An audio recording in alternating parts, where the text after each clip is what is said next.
Hello everyone, इस lecture में हम स्टार्ट करेंगे क्लास 10th केमिस्ट्री का एक नया चैप्टर ऑर्गेनिक केमिस्ट्री।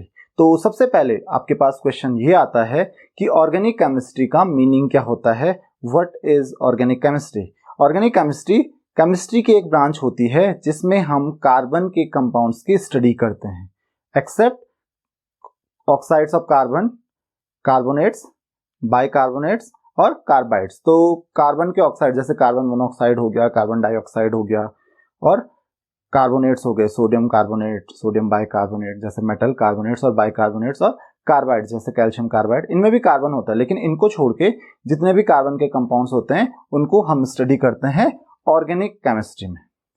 अब आपके पास दूसरा क्वेश्चन ये आता है कि कार्बन के ही कंपाउंड्स के लिए हमने एक डिफरेंट ब्रांच क्यों स्टार्ट कर दी केमिस्ट्री की? क्योंकि जो ऑर्गेनिक केमिस्ट्री हमारे पास तो बहुत इंपॉर्टेंट ब्रांच है केमिस्ट्री की। तो यही क्वेश्चन आता है कि केमिस्ट्री में सिर्फ और सिर्फ कार्बन के कंपाउंड्स की स्टडी के लिए हमने एक डिफरेंट ब्रांच स्टार्ट कर ली। क्या हम और एलिमेंट्स के कंपाउंड्स के लिए भी ऐसा करते हैं? नहीं करते हैं। सिर्फ कार्बन के कंपाउंड्स के लिए हमने एक सेपरेट ब्रांच रखी है ऑर्गेनिक केमिस्ट्री, और बाकी के जितने भी कंपाउंड्स हैं उनको हमने दूसरी ब्रांच में रखा है जिसको हम कहते हैं इनऑर्गेनिक केमिस्ट्री। तो सिर्फ कार्बन के कंपाउंड्स के लिए ही एक डिफरेंट ब्रांच क्यों है? और वो इसलिए है क्योंकि हम जितने भी कंपाउंड्स के बारे में अभी तक जानते हैं, जितने भी नोन कंपाउंड, ऑब्वियसली कुछ ऐसे भी कंपाउंड्स होंगे जिनके बारे में हम अभी तक जानते नहीं हैं, लेकिन हम जितने भी कंपाउंड्स के बारे में जानते हैं उन कंपाउंड्स में से 90% से ज्यादा कंपाउंड्स आपको ऐसे मिलेंगे जो कार्बन के कंपाउंड्स होंगे, यानी कि ऑर्गेनिक कंपाउंड होंगे। तो ऑर्गेनिक कंपाउंड्स 90% से ज्यादा होते हैं, कार्बन के कंपाउंड्स 90% से ज्यादा हैं, मतलब सारे कंपाउंड्स में से 90% से ज्यादा तो कार्बन के ही कंपाउंड्स हैं। तो ऑब्वियसली उसके लिए एक डिफरेंट ब्रांच तो होनी चाहिए। तो इसीलिए कार्बन के ही कंपाउंड्स के लिए हमने एक डिफरेंट ब्रांच स्टार्ट कर दी, और उस ब्रांच का नाम है ऑर्गेनिक केमिस्ट्री। अब हम देखते हैं कि हाइड्रोकार्बन्स क्या होते हैं। तो सबसे बेसिक कंपाउंड्स जो होते हैं, ऑर्गेनिक कंपाउंड्स जो होते हैं, वो हैं हाइड्रोकार्बन्स। तो हाइड्रोकार्बन्स जैसा कि नाम सजेस्ट कर रहा है, हाइड्रोकार्बन्स। तो दो वर्ड्स आपको दिख रहे हैं यहाँ पे, हाइड्रो और कार्बन्स। तो इसमें बेसिकली आपको दो एलिमेंट्स मिलेंगे, हाइड्रोजन एंड कार्बन। तो वो सारे कंपाउंड्स, वो सारे ऑर्गेनिक कंपाउंड्स जिसमें सिर्फ और सिर्फ ये दो एलिमेंट मिलते हैं, कौन कौन? Hydrogen and carbon. In compounds को आप कहते हो हाइड्रोकार्बन्स। तो हाइड्रोकार्बन्स का भी हम फर्दर बाद में क्लासिफिकेशन पढ़ेंगे। तो जैसे कि आपने नाम सुना होगा, जैसे मीथेन CH4, इथेन C2H6, या इथीन C2H4, प्रोपेन C3H8। तो ये सब क्या है? हाइड्रोकार्बन्स है। इन हाइड्रोजन और कार्बन के अलावा भी नहीं मिलेगा, तो इन कंपाउंड्स को हम कहते हैं हाइड्रोकार्बन्स। तो सबसे बेसिक कंपाउंड्स यही होते हैं कार्बन के, hydrocarbons. The next is source of organic compounds. तो ऑर्गेनिक कंपाउंड्स का सोर्स होता है क्या है? तो ऑर्गेनिक कंपाउंड जनरली जो हमारे पास आते हैं वो आते हैं लिविंग बींग से, एनिमल से, या फिर प्लांट से, या फिर लिविंग बींग्स के डीके से। जैसे एनिमल्स और प्लांट्स का डीके हो जाता है तो आपको पता है उनसे कोल, पेट्रोलियम वगैरह बनता है। तो वहां पे जो आपको आपके कंपाउंड्स मिलते हैं वो भी क्या होते हैं? वो भी ऑर्गेनिक कंपाउंड्स होते हैं। तो लिविंग बींग्स में आपको क्या क्या मिलेगा? जैसे कार्बोहाइड्रेट्स, प्रोटीन्स, और उसके साथ साथ डिफरेंट एसिड्स मिलेंगे, जैसे formic acid, tartaric acid, etcetera. और उसी तरीके से अगर हम डीके की बात करें तो डीके से आपको बहुत सारे पेट्रोलियम प्रोडक्ट्स मिलते हैं, जैसे पेट्रोल, डीजल और नेचुरल गैसेस। ये सब क्या हैं? ये सब हैं ऑर्गेनिक कंपाउंड्स। तो जनरली जो सोर्स मिलेगा आपको ऑर्गेनिक कंपाउंड्स का, वो लिविंग बींग्स मतलब एनिमल्स, प्लांट्स, या फिर उनके डीके से फॉर्म होते हैं organic compounds. The next is importance. Importance क्या है ऑर्गेनिक कंपाउंड्स की? तो बेसिकली लाइफ के लिए ऑर्गेनिक कंपाउंड्स ही सबसे ज्यादा इंपॉर्टेंट है। बिना ऑर्गेनिक कंपाउंड्स के लाइफ नहीं है। ऑर्गेनिक कंपाउंड्स बहुत इंपॉर्टेंट है हमारी लाइफ के लिए। ऑर्गेनिक कंपाउंड्स क्या क्या हैं? जैसे कार्बोहाइड्रेट्स जो हमारे फूड में आते हैं, कार्बोहाइड्रेट्स, प्रोटीन, विटामिन, ये सब क्या है? ऑर्गेनिक कंपाउंड्स हैं। उसके साथ साथ हमारे क्लॉथिंग के लिए यूज होते हैं ऑर्गेनिक कंपाउंड्स। उसके साथ जैसे फ्यूल्स हो गए, जैसे पेट्रोल, डीजल, तो आपने यूज किया ही होगा। तो फ्यूल्स ये भी क्या होते हैं? ये भी ऑर्गेनिक कंपाउंड्स ही होते हैं। उसके अलावा मेडिसिन में भी ऑर्गेनिक कंपाउंड्स यूज होते हैं। जो मेडिसिन होती है वो भी ऑर्गेनिक कंपाउंड्स ही होते हैं। तो ये सब इंपॉर्टेंस है ऑर्गेनिक कंपाउंड्स की। The next is unique nature of carbon atom. तो अभी मैंने आपको बताया था कि जितने भी कार्बन कंपाउंड्स हैं वो ऑल ऑफ द कंपाउंड्स के 90% से ज्यादा, मतलब जितने भी नोन कंपाउंड्स हैं उनका कंपाउंड्स क्या होते हैं? Organic compounds. अब क्वेश्चन ये है कि इतने सारे कंपाउंड्स कार्बन के ही क्यों होते हैं? बाकी एलिमेंट्स के भी तो हो सकते थे कंपाउंड्स, हमारे पास 100 से ज्यादा एलिमेंट्स हैं। अब इन 100 से ज्यादा एलिमेंट्स के इतने कंपाउंड नहीं होते हैं जितने अकेले कार्बन के कंपाउंड्स होते हैं। तो ऐसा क्यों है कि कार्बन इतने सारे कंपाउंड्स फॉर्म करता है और बाकी एलिमेंट्स इतने सारे कंपाउंड्स फॉर्म नहीं करते हैं? That is due to unique nature. Carbon atom का एक यूनिक नेचर होता है, एक अलग सा नेचर होता है। तो कार्बन एटम में कुछ ऐसी प्रॉपर्टीज होती हैं जो बाकी किसी दूसरे एलिमेंट में नहीं होती हैं। तो उन प्रॉपर्टीज के बारे में हम पढ़ेंगे और तब हमको पता चलेगा कि जो कार्बन कंपाउंड्स होते हैं वो इतने सारे क्यों होते हैं, कार्बन इतने सारे कंपाउंड्स कैसे फॉर्म कर लेते हैं। तो सबसे पहली प्रॉपर्टी जो आती है दैट इज टेट्रावैलेंसी। टेट्रावैलेंसी आपको पता है, कार्बन एटम का जो इलेक्ट्रॉनिक कॉन्फ़िगरेशन होता है that is 2-4। Outermost shell में 4 इलेक्ट्रॉन्स होते हैं कार्बन एटम के, और इन 4 इलेक्ट्रॉन्स की वजह से carbon atom 4 covalent bonds form कर सकता है। तो आपको पता है कार्बन एटम कोवेलेंट बॉन्ड्स ही फॉर्म करेगा, और 4 टेट्रावैलेंसी है, टेट्रा मींस 4, तो क्योंकि टेट्रावैलेंसी है तो ये हमेशा 4 कोवेलेंट बॉन्ड्स फॉर्म कर सकता है। तो आपको इस चीज का ध्यान रखना है। तो 4 डिफरेंट बॉन्ड फॉर्म कर सकता है, तो 4 डिफरेंट एलिमेंट्स के साथ कर सकता है, या 4 सेम एलिमेंट्स के साथ 4 बॉन्ड फॉर्म कर सकता है, या कोई डबल बॉन्ड्स भी फॉर्म कर सकता है। इसकी वजह से कार्बन के इतने सारे कंपाउंड्स हो जाते हैं। तो मैक्सिमम नंबर ऑफ बॉन्ड्स जो होते हैं generally covalent bonds tetravalency carbon की है, बाकी कोई और अदर एलिमेंट जो हैं और भी हैं वैसे सिलिकॉन, लेकिन कार्बन की कुछ और भी प्रॉपर्टीज हैं जो बाकी एलिमेंट्स में आपको इतनी देखने को नहीं मिलेंगी। दूसरी प्रॉपर्टी है, तो पहली तो आपको पता चल गई टेट्रावैलेंसी की वजह से, क्योंकि 4 different bonds carbon atom form कर सकता है, तो इसकी वजह से वो डिफरेंट एटम्स के साथ अटैच हो सकता है, तो अलग अलग टाइप के कंपाउंड्स फॉर्म करेगा। दूसरा मैंने आपको बताया कैटिनेशन। तो कैटिनेशन होती क्या, उनसी प्रॉपर्टी है। तो कैटिनेशन एक ऐसी प्रॉपर्टी होती है किसी भी एलिमेंट की जिसकी वजह से उस एलिमेंट के जो एटम होते हैं वो एक दूसरे से अटैच होते हैं और एक चेन फॉर्म कर सकते हैं, एक लंबी चेन फॉर्म कर सकते हैं, अटैच होके कोवेलेंट बॉन्ड की एक लंबी चेन फॉर्म कर सकते हैं। तो इसी प्रॉपर्टी को हम कहते हैं कैटिनेशन। वैसे थोड़ा बहुत कैटिनेशन जो कार्बन एटम का जो ग्रुप है सिलिकॉन, ये भी थोड़ा बहुत कैटिनेशन की प्रॉपर्टी शो करता है, लेकिन कैटिनेशन की जो प्रॉपर्टी होती है this is maximum in carbon, carbon से ज्यादा किसी में भी नहीं होती है। तो कार्बन एटम क्या करता है, एक कार्बन एटम दूसरे के साथ, दूसरा तीसरे के साथ, तीसरा चौथे के साथ अटैच हो सकता है। तो इस वजह से आप सोचिए कि 2 कार्बन एटम भी अटैच हो सकते हैं, 3 भी हो सकते हैं, 4 भी हो सकते हैं, 5, 6, 7, 8, 9, 10, बहुत सारे कार्बन एटम्स अटैच हो सकते हैं। तो अब आप खुद सोचिए कि कितने सारे कंपाउंड से फॉर्म करेंगे। सिर्फ एक ही कार्बन एटम, अगर एक ही कार्बन एटम को आप देखो तो पहले ये तो डिफरेंट 4 एटम्स के साथ अटैच हो सकता है, तो उसी समय वो कितने डिफरेंट टाइप के कंपाउंड्स फॉर्म करेगा। और फिर 2 होंगे तो वो कितने डिफरेंट कंपाउंड्स फॉर्म करेंगे, फिर 3 होंगे तो कितने डिफरेंट कंपाउंड्स फॉर्म करेंगे। तो आप सोचिए जब इतनी सारी चेन्स फॉर्म कर सकते हैं ये, तो फिर कितने सारे कंपाउंड से फॉर्म कर सकते हैं। तो ये कैटिनेशन की प्रॉपर्टी सिर्फ कार्बन एटम में होती है जो इतनी लंबी लंबी चेन्स फॉर्म कर सकते हैं, 10, 20, 30, 40, 50, बहुत सारे कार्बन एटम्स अटैच हो सकते हैं।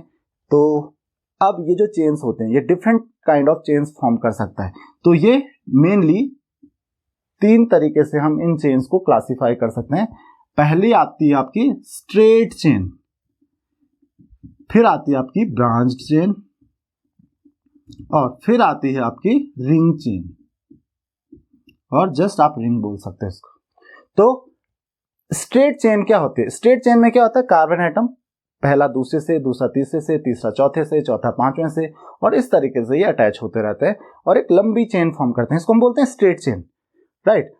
अब ब्रांच चेन में क्या होता है, तो ब्रांच चेन में आपको ध्यान ये रखना है कि देखो स्ट्रेट चेन हो या ब्रांच चेन हो या रिंग हो, आपको एक चीज हमेशा ध्यान रखनी है, कार्बन एटम हमेशा 4 बॉन्ड्स फॉर्म करेगा। तो कार्बन एटम देखिए 1, 2, 3, 4 इसके पूरे हो चुके हैं इस तरीके से।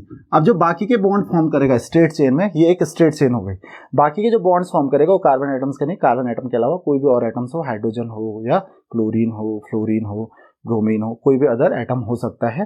तो ये 4 बॉन्ड्स इसने फॉर्म कर लिए। दूसरा मैंने जैसे कहा ब्रांच चेन, तो ब्रांच चेन में क्या होता है कि ये केवल स्ट्रेट चेन नहीं जाती है, 1, 2, 3, 4, 5 ऐसे एक स्ट्रेट चेन नहीं जाती, बीच में से एक ब्रांच निकल जाती है, जैसे ये तो कार्बन एटम्स की एक ब्रांच निकल गई, दूसरी भी निकल सकती है इधर से, एक इधर। तो अब ये भी क्या करेंगे, 4 बॉन्ड्स फॉर्म करेंगे, ये भी क्या करेंगे, 4 बॉन्ड्स फॉर्म करेंगे। तो ये क्या हो गई, branch chain.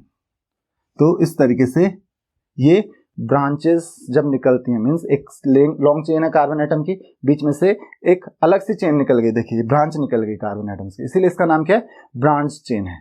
The third is ring chain. तो रिंग चेन्स भी फॉर्म कर सकता है। अभी रिंग क्या होते हैं, नाम से ही पता चल रहा है, रिंग टाइप का फॉर्म करता है। तो रिंग का फॉर्म होगी जब जो फर्स्ट कार्बन एटम होगा वो लास्ट कार्बन एटम से अटैच होगा। तो रिंग कैसे फॉर्म हो सकती है, जैसे ये एक कार्बन एटम है, फिर इससे दूसरा अटैच है, इससे तीसरा, इससे चौथा, इससे पांचवा, इससे छठवां, और जो लास्ट कार्बन एटम होगा वो फर्स्ट कार्बन एटम से अटैच हो जाएगा। तो क्या फॉर्म कर रहे हैं, एक रिंग टाइप का स्ट्रक्चर फॉर्म कर रहे हैं। ध्यान आपको ये रखना है, कार्बन एटम हमेशा 4 बॉन्ड फॉर्म करेगा। तो इन 4 बॉन्ड्स का ध्यान रखना, किसके साथ फॉर्म करता है, वो डिपेंड करता है कि कंपाउंड कौन सा है।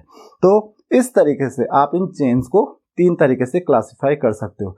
और क्योंकि कैटिनेशन की वजह से वो different type of chains form कर सकता है, इतने सारे चेन्स फॉर्म कर सकता है, तो ऑब्वियसली इतनी सारी चेन्स अगर वो फॉर्म कर सकता है तो इतने सारे टाइप के वो कंपाउंड्स भी फॉर्म कर सकता है, और यही रीजन है कि वो फॉर्म करता भी है। The third is isomerism. अब केवल इतना ही नहीं हुआ, आइसोमरिज्म भी एक नई प्रॉपर्टी आ जाती है कार्बन एटम के कंपाउंड्स में। तो जनरली ये कंपाउंड्स की प्रॉपर्टी होती है। तो आइसोमरिज्म होता क्या है, आइसोमरिज्म एक ऐसी प्रॉपर्टी होती है जिसकी वजह से 2 अलग अलग कंपाउंड्स, जो मॉलिक्यूलर फॉर्मूला होता है वो तो सेम होता है, लेकिन उनकी फिजिकल या केमिकल प्रॉपर्टीज क्या होती हैं, अलग अलग होती हैं। तो ध्यान रखिए, एक ऐसी प्रॉपर्टी किसी भी कंपाउंड्स की जिनकी वजह से उनका मॉलिक्यूलर फॉर्मूला तो सेम होता है लेकिन फिजिकल और केमिकल प्रॉपर्टीज अलग अलग होती हैं, उन कंपाउंड्स को हम कहते हैं आइसोमर्स, और इस फिनोमिनन को, इस प्रॉपर्टी को हम कहते हैं आइसोमरिज्म। तो ध्यान रखिए, उन कंपाउंड्स को, जिन कंपाउंड्स की फिजिकल और केमिकल प्रॉपर्टीज डिफरेंट होती हैं लेकिन मॉलिक्यूलर फॉर्मूला सेम होता है, उनको हम कहते हैं आइसोमर्स, और इस प्रॉपर्टी, इस फिनोमेनन को हम कहते हैं आइसोमरिज्म। तो चलिए एक एग्जांपल दे देता हूं आपको। जैसे यहाँ पे मेरे पास एक कंपाउंड है C, 4 कार्बन एटम्स अटैच हो रखे हैं एक चेन से, है ना। तो यहाँ पे आप देख सकते हो इस कंपाउंड का जो फॉर्मूला है 1 2 3 4, 4 कार्बन एटम है, 1 2 3 4 5 6 7 8 9 10। तो हमारे पास 10 हाइड्रोजन, फॉर्मूला क्या है, C4H10, इसका नाम है ब्यूटेन। उसी तरीके से मैं आपको एक दूसरा कंपाउंड बताता हूं जिसका फॉर्मूला होगा C4H10। तो एक 3 कार्बन एटम्स ही हो गए, 4 कार्बन एटम हो गए। अब मान लेते हैं सारे कार्बन एटम्स अटैच हो रखे हैं हाइड्रोजन एटम से। तो ध्यान रखिए, एक कार्बन एटम 4 बॉन्ड्स फॉर्म करेगा, 4 से कम नहीं, 4 से ज्यादा नहीं। तो हर कार्बन एटम 4 बॉन्ड फॉर्म करेगा। तो आप देख सकते हो 4 कार्बन एटम हो गए 1 2 3 4, और हाइड्रोजन एटम 1 2 3 4 5 6 7 8 9 10। तो इसका फॉर्मूला क्या है, C4H10। तो फॉर्मूला आप देख सकते हो, इसका भी फॉर्मूला सेम है, इसका भी फॉर्मूला सेम है, लेकिन आप देख सकते हो इसका स्ट्रक्चर अलग है, इसका स्ट्रक्चर अलग है। मॉलिक्यूलर फॉर्मूला सेम है, स्ट्रक्चर अलग है। स्ट्रक्चर अलग होगा तो फिजिकल और केमिकल प्रॉपर्टीज तो अलग होंगी ही होंगी, और इसकी वजह से इनमें क्या होगा, आइसोमरिज्म, ये दोनों कंपाउंड शो करेंगे। तो इसी फिनोमेनन को हम कहते हैं आइसोमरिज्म। मॉलिक्यूलर फॉर्मूला सेम है लेकिन प्रॉपर्टीज क्या होंगी, इन दोनों की डिफरेंट होंगी, तो इस फिनोमेनन को हम कहते हैं आइसोमरिज्म। तो आप खुद देख लीजिए, आप फॉर्मूला सेम है फिर भी 2 अलग अलग कंपाउंड्स फॉर्म कर सकते हैं। अगर कोई और कंपाउंड होगा तो हो सकता है 3 4 5 6 अलग अलग टाइप के कंपाउंड्स फॉर्म कर सके सेम मॉलिक्यूलर फॉर्मूला को लेके। तो मॉलिक्यूलर फॉर्मूला सेम रहेगा लेकिन वो कंपाउंड्स अलग अलग फॉर्म कर लेगा, और इसकी वजह से आप सोचिए एक ही मॉलिक्यूलर फॉर्मूला के जब इतने सारे कंपाउंड्स फॉर्म होंगे, तो अगर मॉलिक्यूलर फॉर्मूला चेंज होगा तो तब कितने सारे कंपाउंड्स फॉर्म होंगे। तो ये प्रॉपर्टीज मिलके, टेट्रावैलेंसी, कैटिनेशन और आइसोमरिज्म, इन सारी प्रॉपर्टीज की वजह से कार्बन के इतने सारे कंपाउंड्स फॉर्म हो जाते हैं कि वो एक डिफरेंट ब्रांच केमिस्ट्री की बना देती है, जिसको हम कहते हैं ऑर्गेनिक केमिस्ट्री। तो होप कि आपको ये बात समझ में आ गई होगी कि क्यों हम कार्बन के कंपाउंड्स को अलग से पढ़ते हैं। ऑर्गेनिक केमिस्ट्री एक जो डिफरेंट ब्रांच है केमिस्ट्री की, वो सिर्फ कार्बन एटम्स के कंपाउंड्स के लिए हमने क्यों बनाई है। अब लास्ट टॉपिक आता है, that is classification of organic compounds. Organic compounds का क्लासिफिकेशन कर सकते हैं, तो देख लेते हैं। जो कंपाउंड्स है ऑर्गेनिक कंपाउंड्स, इनको हम डिफरेंट तरीके से क्लासिफाई कर सकते हैं। तो बेसिकली यहाँ पे 2 तरीके के कंपाउंड्स आते हैं, चेन कंपाउंड्स जिनको आप एलिफैटिक कंपाउंड्स भी कहते हो, और दूसरे आते हैं आपके पास रिंग कंपाउंड्स, और जिनको आप साइक्लिक कंपाउंड्स भी कहते हो। तो चेन कंपाउंड्स को असाइक्लिक या एलिफैटिक भी बोलते हैं, असाइक्लिक। तो असाइक्लिक कंपाउंड्स, राइट, और इनको हम कहते हैं साइक्लिक कंपाउंड्स। तो चेन का तो आपको पता चल गया, चेन में ब्रांच चेन और स्ट्रेट चेन दोनों आ जाएंगे। तो असाइक्लिक में जो रिंग नहीं फॉर्म करते हैं उनको असाइक्लिक कंपाउंड्स कहते हैं हम। और ये जो रिंग कंपाउंड्स होते हैं जनरली ये हाइड्रोकार्बन के लिए होते हैं यूज। ये टर्म यूज होती हैं सैचुरेटेड और अनसैचुरेटेड हाइड्रोकार्बन्स। तो इस सैचुरेटेड और अनसैचुरेटेड हाइड्रोकार्बन्स क्या होते हैं? सैचुरेटेड हाइड्रोकार्बन्स वो हाइड्रोकार्बन्स होते हैं जिनमें कार्बन एटम्स के बीच में हमेशा ही सिंगल बॉन्ड्स फॉर्म होंगे, कभी भी डबल बॉन्ड फॉर्म नहीं होगा। तो कार्बन एटम्स के बीच में अगर केवल सिंगल बॉन्ड्स फॉर्म होते हैं तो इनको हम कहेंगे सैचुरेटेड हाइड्रोकार्बन्स। और अगर कार्बन एटम्स के बीच में डबल बॉन्ड्स या फिर ट्रिपल बॉन्ड्स फॉर्म होते हैं तो किन्हीं भी दो कार्बन एटम्स के बीच में अगर एक डबल बॉन्ड या ट्रिपल बॉन्ड हो गया फॉर्म तो उनको हम किस कैटेगरी में रखते हैं? Unsaturated hydrocarbons. तो ध्यान रखिए सैचुरेटेड हाइड्रोकार्बन्स में केवल सिंगल बॉन्ड फॉर्म होंगे और अनसैचुरेटेड में डबल या फिर ट्रिपल बॉन्ड्स फॉर्म हो सकते हैं। तो आई होप कि आपको ये बात भी समझ में आ गई होगी। अब क्वेश्चन आपके पास ये आता है कि एग्जाम्पल्स क्या क्या हैं इसके। तो एग्जाम्पल जैसे कि CH4, तो कार्बन, खैर यहाँ पे तो एक ही कार्बन एटम है तो केवल सिंगल बॉन्ड से फॉर्म कर पाएगा। उसी तरीके से C2H6 आपके पास है, that is ethane, then propane, butane, इन सब में क्या होते हैं? केवल और केवल सिंगल बॉन्ड्स फॉर्म होते हैं। अगर हम अनसैचुरेटेड की बात करें तो दैट इज C2H4, ये है इथीन। तो इथीन का स्ट्रक्चर कुछ इस तरीके से होता है, कार्बन कार्बन के बीच में क्या होता है? एक डबल बॉन्ड होता है और ये डबल बॉन्ड फिर एक हाइड्रोजन एटम से, दो हाइड्रोजन एटम से कार्बन एटम अटैच होगा, दो हाइड्रोजन एटम से दूसरा कार्बन एटम अटैच्ड होगा। तो ये एक प्रॉपर्टी है, ठीक है। तो यहाँ पे देख सकते हो आप कार्बन एटम डबल बॉन्ड भी फॉर्म कर सकते हैं एक दूसरे के साथ। उसी तरीके से C2H2 ये फॉर्मूला है किसका? ये फॉर्मूला है इथाइन का। तो इथाइन का फॉर्मूला, यहाँ पे कार्बन एटम्स के बीच में ट्रिपल बॉन्ड फॉर्म होता है तो C ट्रिपल बॉन्ड C। तो यहाँ पे देखिए आप तीन बॉन्ड्स, एक हाइड्रोजन एटम के साथ ये बॉन्ड फॉर्म करेगा, एक हाइड्रोजन एटम के साथ ये बॉन्ड फॉर्म करेगा। तो ये क्या फॉर्म कर रहा है? ये एक ट्रिपल बॉन्ड फॉर्म कर रहा है दो कार्बन एटम्स के बीच में। तो इसको हम किस कैटेगरी में रखेंगे? अनसैचुरेटेड की कैटेगरी में रखेंगे। तो सैचुरेटेड और अनसैचुरेटेड जनरली हम हाइड्रोकार्बन्स के लिए यूज करते हैं। तो बहुत सारे हाइड्रोकार्बन्स हमारे पास होते हैं। उसी तरीके से नेक्स्ट आपके पास आता है रिंग कंपाउंड्स। तो रिंग कंपाउंड्स में एक तरीके के कंपाउंड्स होते हैं जिनको आप कहते हो एलिसाइक्लिक। तो एलिसाइक्लिक कंपाउंड्स वो होते हैं जिनको हम रिजेंबल कर सकते हैं किसके, जिनकी प्रॉपर्टीज किसके जैसे होती हैं? जिनकी प्रॉपर्टीज जो चेन कंपाउंड्स होते हैं उनके जैसी होती हैं, मतलब जो स्ट्रेट चेन कंपाउंड्स होते हैं या असाइक्लिक कंपाउंड्स होते हैं उनके जैसी प्रॉपर्टीज होती हैं। और इनके लिए भले ही उनका फॉर्मूला अलग होता है, इनके लिए हम जनरली वर्ड यूज करते हैं साइक्लो। जैसे आपको मैंने अभी प्रोपेन का फॉर्मूला बताया, प्रोपेन का फॉर्मूला होता है जैसे C3H8। तो यहाँ पे तीन कार्बन एटम होंगे 1 2 3 HHH, राइट, HHH, ओके। तो यहाँ पे ये फॉर्मूला हो गया C3H8 किसका? प्रोपेन का। अब प्रोपेन का एक साइक्लिक कंपाउंड अगर हम बनाने की कोशिश करें तीन कार्बन एटम वाला, तो एक कार्बन एटम दूसरे कार्बन एटम से अटैच होगा इस तरीके से, दूसरा तीसरे से और तीसरा फिर पहले से। ये एक साइकिल बना दिया उसने। तो यहाँ पे इस कार्बन एटम से दो हाइड्रोजन एटम, हर कार्बन एटम से दो और हाइड्रोजन एटम्स अटैच होंगे। तो ये लीजिए, तो ये बन गया हमारा साइक्लोप्रोपेन। और इसका जो फॉर्मूला होगा ये होगा C3H6। यहाँ पे दो हाइड्रोजन एटम्स कम हो जाएंगे। तो इसकी प्रॉपर्टीज काफी हद तक मैच करती हैं प्रोपेन के साथ। तो इन कंपाउंड्स को हम एलिसाइक्लिक कंपाउंड्स बोलते हैं, भले ही हमारे लिए बहुत इंपॉर्टेंस नहीं रखते हैं फिलहाल। उसी तरीके से हमारे पास दूसरे कंपाउंड्स जो आते हैं वो आते हैं एरोमेटिक। तो ये एरोमेटिक कंपाउंड्स जो होते हैं ये एक स्पेसिफिक कैटेगरी होती है कंपाउंड्स की, जहां पर अल्टरनेट कार्बन एटम्स के बीच में जनरली डबल बॉन्ड्स आपको देखने को मिलेंगे। तो एक तो ये रिंग कंपाउंड्स होते हैं और दूसरा कार्बन एटम्स के बीच में डबल बॉन्ड्स होते हैं इनमें। तो आपको इस चीज का ध्यान रखना है। तो इन कंपाउंड्स को भी आप, इन एरोमेटिक कंपाउंड्स को भी आप दो तरीके से क्लासिफाई कर सकते हो, एक होमोसाइक्लिक, वैसे एलिसाइक्लिक को भी आप होमोसाइक्लिक और हेटेरोसाइक्लिक इस तरीके से क्लासिफाई कर सकते हो। तो एक एग्जांपल दे देता हूं आपको एरोमेटिक कंपाउंड्स का। तो एरोमेटिक कंपाउंड्स का जो सबसे इंपॉर्टेंट एग्जांपल आपको देखने को मिलेगा वो है बेंजीन। तो बेंजीन एक बहुत इंपॉर्टेंट और एरोमेटिक कंपाउंड है। तो बेंजीन का फॉर्मूला होता है C6H6। क्या होता है बेंजीन का फॉर्मूला? C6H6। ये फॉर्मूला है बेंजीन का, इसका नाम है बेंजीन। तो C6H6 में आपको दिख रहा है यहाँ पे 6 कार्बन एटम्स होंगे और 6 कार्बन एटम्स के बीच में एक रिंग फॉर्म होगा, 1 2 3 4 5 6। तो यहाँ पे आप एक रिंग फॉर्म होते हुए देख सकते हैं। और ये जो एक रिंग फॉर्म होगा यहाँ पे, क्योंकि मैंने क्या कहा यहाँ पे डबल बॉन्ड्स होते हैं कार्बन एटम्स के बीच में, तो जो बेंजीन होता है उसमें अल्टरनेट कार्बन एटम्स जो होते हैं, एक छोड़ के एक सिंगल, एक डबल, फिर एक सिंगल, फिर एक डबल, फिर एक सिंगल और एक डबल बॉन्ड। तो यहाँ पे देख सकते हो single double single double single double bond. तो अल्टरनेट कार्बन एटम्स के बीच में क्या है? डबल बॉन्ड्स हैं। तो हर कार्बन यहाँ पे एक डबल बॉन्ड फॉर्म कर रहा है।